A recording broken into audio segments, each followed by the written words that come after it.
Baik, bismillahirrahmanirrahim. Assalamualaikum warahmatullahi wabarakatuh. Waalaikumsalam. Hari ini saya sedang bersama dengan yang terhormat Bapak Wawan Ridwan MPD. Beliau ini merupakan salah satu tokoh agama sekaligus sebagai ketua DKM di Masjid At-Taqwa, tepatnya di RT 03 RW 16 Desa Cibirwetan, Kabupaten Bandung. Mungkin pada kesempatan hari ini Pak, terima kasih atas kesempatannya. Mungkin ada beberapa hal yang ingin saya tanyakan terkait mengenai politik. Nah, baik saja mungkin Pak, mohon izin untuk bertanya.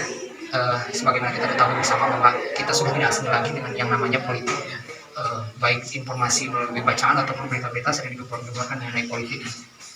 Nah, mungkin yang jadi ingin saya tanyakan, yang ingin saya ketahui juga selaku Bapak sebagai tokoh agama, kira-kira menurut Bapak itu apa itu politik, Pak? Yang kedua, kita ketahui juga bahwa saat ini mungkin banyak sekali para tokoh agama, khususnya ulama, yang terjun atau berpartisipasi langsung terhadap politik.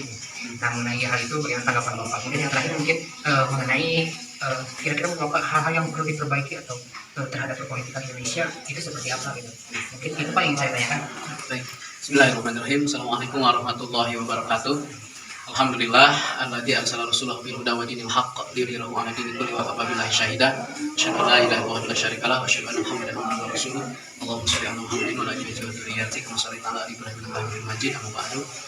Baik, terkait apa yang ditanyakan mengenai politik, termasuk adanya para tokoh ataupun para ulama yang masuk ke dunia perpolitikan. Sejauh yang saya amati bahwa bagian daripada ajaran Islam itu mengajarkan termasuk mengarahkan mengenai perpolitikan. Bahkan di Al-Quran maupun di Al-Hadis juga ada ayat Quran dan Al-Hadis yang mengarah kepada politik. Yang jelas kita harus bisa mencerna ataupun memahami dari ayat Al-Quran ataupun hadis tersebut, sehingga ketika kita berpolitik maka bisa berpolitik secara islami, berpolitik secara sehat, bukan berpolitik dengan menghalalkan berbagai macam cara demi menggapai atau meraih tujuan ataupun apa yang diinginkan. Kemudian kalau taruhlah 5 atau 10 tahun belakang barangkali umat Islam itu yang saya amati tidak begitu besar keinginannya untuk masuk ke dalam dunia politik, terlebih di suku Sunda lah katakan. Karena di suku Sunda itu kan kita sering mendengar mangga tipayun gitu kan. Istilahnya lebih menyerahkan kepada orang lain dulu daripada kita.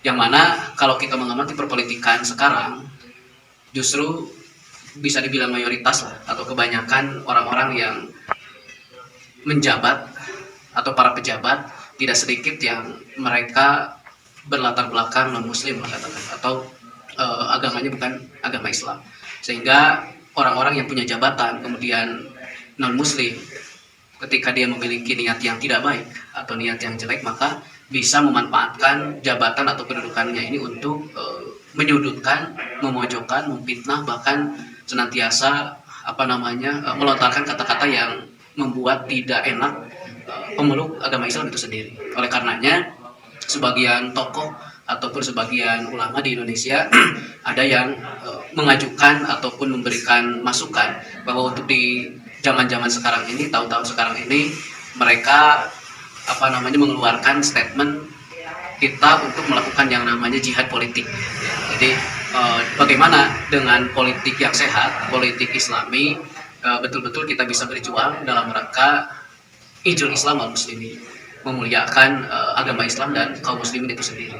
Apalagi dengan arus globalisasi yang sangat dahsyat luar biasa seperti sekarang ini, sehingga orang-orang yang tidak suka terhadap Islam, mereka melakukan berbagai macam upaya atau cara bagaimana agar para penerus Islam, terutama para remaja, pemuda-pemudi, agar mereka bisa terbawa dengan arus globalisasi tersebut.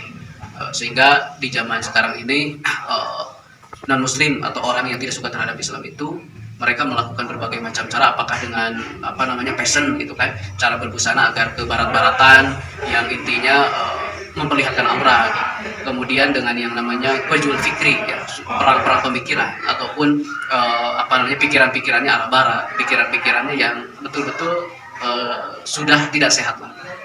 Sehingga pengamatan dari saya pribadi bahwa untuk masa-masa sekarang ini orang Islam ramai-ramai harus pada berpolitik ya. Tapi berpolitik yang sehat, sekali lagi berpolitik yang islami, yang tidak menghalalkan berbagai macam cara demi menggapai maksud dan tujuan yang diinginkan.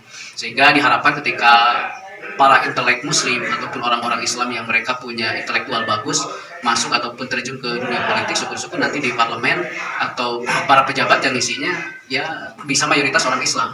Karena kan di negara kita di Indonesia mayoritas muslim, otomatis para pemimpin, para pemangku kebijakan dari mulai taruhlah kepala desa sampai menteri katakan ya mayoritas harus muslim juga. Karena kan mayoritas penduduknya adalah beragama Islam. Itu sekilas atau pandangan dari saya pribadi terkait perpolitikan yang ada di negara kita ini, di negara Indonesia. Wallahu a'lam bishawab.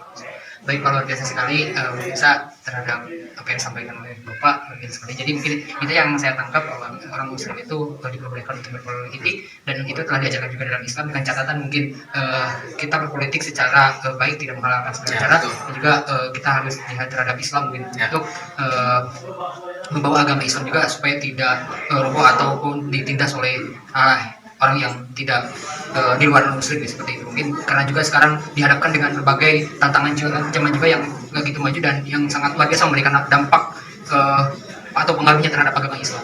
Baik, mungkin itu Pak, terima kasih banyak atas waktunya, sama-sama bisa menjadi buku pelajaran bagi saya, dan Bapak juga sehat terus. Mungkin sekian hadirin akhir kata. Assalamualaikum warahmatullahi wabarakatuh.